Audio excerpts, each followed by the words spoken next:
And keep an eye on any small children at your party. And of course, please remain seated at all times. Welcome to the set. As you can see, we brought the bare, dry deserts of Southern California to green, typically humid Central Florida. This set is based on real locations that our production designer took pictures of. Our set crew spent about 6 months building the canyon, but we've used it for a number of TV shows and specials over the years. For our upcoming production, the script called for a tanker truck. We found this one in our boneyard, but it was too big to drive into place. So we picked it up with a crane and set it down here. We're up on the overhead platforms and I see our director has arrived. As soon as the rain effect is ready, we'll begin the sequence. This sudden shower is really just a special effect. We rigged up a series of water nozzles just above your trim. The water sprays in a crisscross pattern to create a sense of depth. But this storm only covers the first few feet of the set. That's the canyon. These ones, take two. Okay, it's showtime. Everybody stay seated. Hang on to your remote and watch your children.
Walt Disney in 2015 used his plane to scout locations for what he called the Florida Project.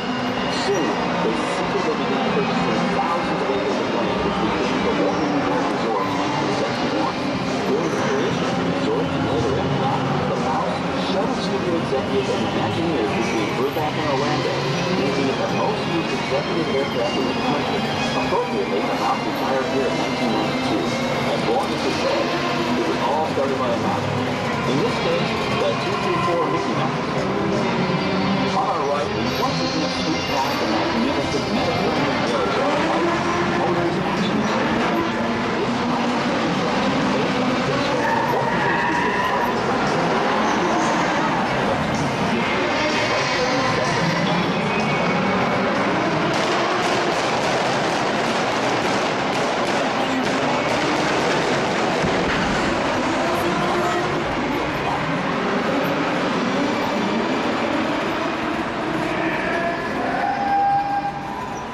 staging area to our right is known as Acceleration Alley. Here, the custom-built stunt show vehicles rev their engines up to 70 miles an hour before making their high-speed entrances onto the stage for our Lights, Motors, Action Extreme Stunt Show. Of course, these are professional stunt drivers. We hope you'll enjoy their daring driving skills, but please, don't frighten yourself.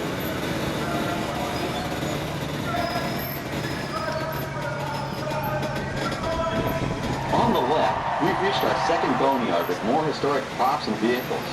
When we reuse older props in a new production, they're often refitted with custom parts and given a whole new color scheme. You might not even recognize them the next time you see them on screen. For instance, coming up is our friend Herbie the Love Bug. He went through a special demolition derby makeover. Those dents and dings were added on purpose, but he can be polished up as good as new for his next starring role.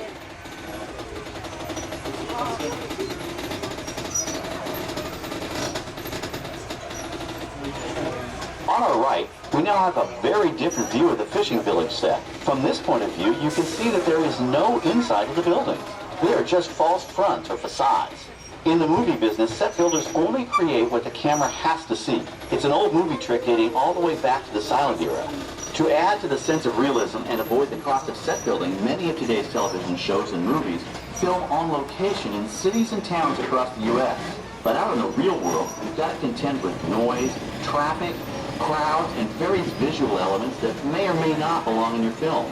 Here on the Backlot, we can avoid these problems because we created our very own flexible urban environment. Our Streets of America facades can stand in for a small town or a giant metropolis. As we come around the last corner on our route, you'll see the skyline of New York City in the distance. It's really a series of painted flats, expertly designed to fool the eye and the camera. We can dress and decorate these streets to look like any city we want, from Chicago to San Francisco. Depending on the choice of vehicles, props, and costumes, we can even turn back the clock and set our story in a different time. And what's more, these sets are built with Florida weather in mind. They're made to withstand 100-mile-an-hour winds. You're welcome to visit our Streets of America anytime during your visit today and get an up-close look at the skills of our set designers and builders. We've just about reached the end of our tour. Our final stop is the American Film Institute Showcase, where you can see the actual costumes and movie props used in some of Hollywood's most famous films. There are some pretty amazing items in there, so feel free to take all the time you like. Please stay seated until our tram comes to a complete stop and check around you for any personal items that may have fallen during our trip. Well, as they say in Hollywood, that's a wrap. Thanks for joining our Backlot tour, and we hope you'll come back to visit us again.